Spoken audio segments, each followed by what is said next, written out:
Hey guys, welcome to a review of King of Thorns. So, let's get it going then.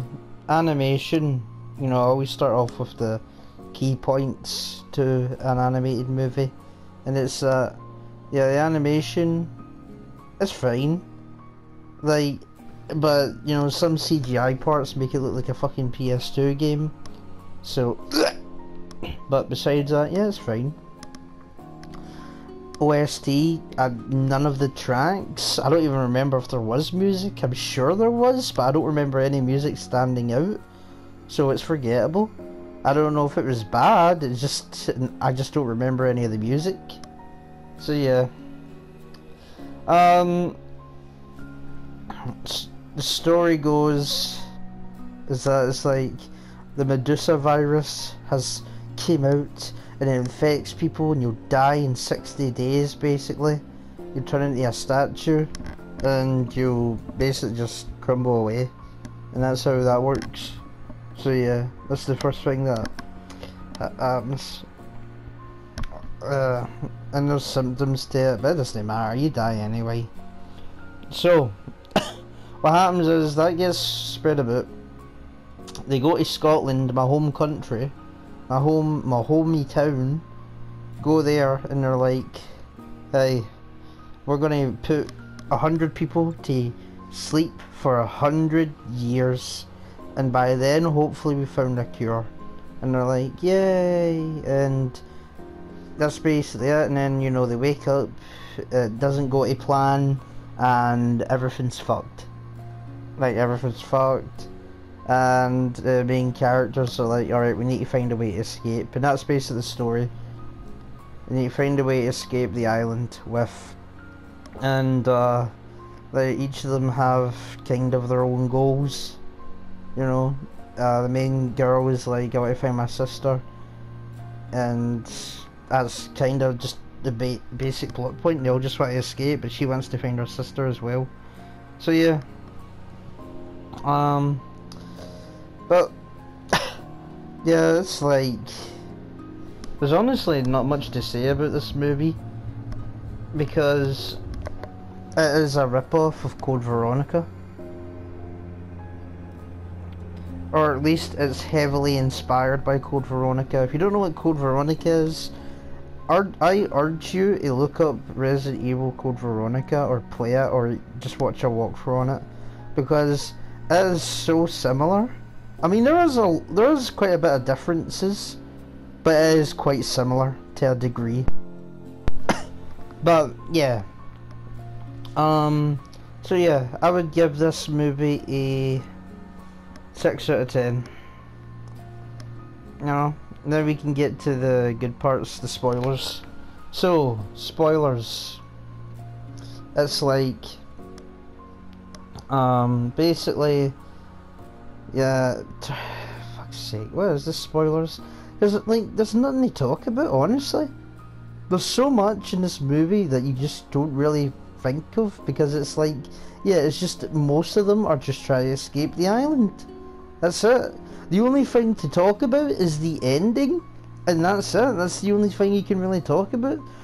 I mean, if I brought up that, oh man, one of them was a traitor, like, it doesn't fucking matter, because he wasn't a traitor anyway. He was just some fanny. Stupid, it's dumb, but whatever. But yeah, it turns out that so you get to the end of the movie and there's a big plot twist at the end that, like, my friend was so hyped about. He's like, man, you could never expect this plot twist. It's one of the greatest plot twists ever. And yeah, you couldn't expect the plot twist. Like, I couldn't. I'll admit that. Like, I could not expect the plot twist, but, and when it happened, I was like, oh shit. So the plot twist is that main character was dead all along, basically, and she's just a dream.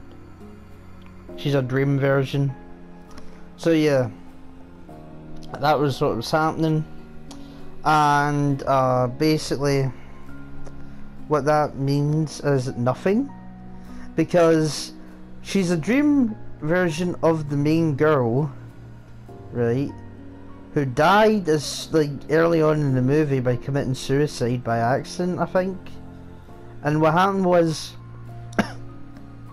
it's like, Well, what's the point of her dying? You know? Because it's like, nothing changes in this movie. Nothing has changed in this movie at all. It is like the most pointless plot twist I've ever seen. Because if she was still alive, everything the same would have happened anyway. Everything would have exactly happened the same. Stupid. That's it. It's just stupid. But, you know, there's a wee kid who's like, yeah, they're from my games. And I thought he was going to actually make a point. Because everything about this movie is about Sleeping Beauty, right? And a fucked up version of it, like the Thorns or Sleeping Beauty. You know, there's no Maleficent though, so I don't know what the fuck. But it's all about Sleeping Beauty and the princes, and that's the interesting part of the movie, you know? But it's kind of pointless, like it's a load of piss. It's a load of actual piss. But yeah, dreams become real, and I thought like the kid's dreams of these monsters, like he was the one that dreamt them all up. But no, that's not how it happened at all. It's stupid. That's what it is.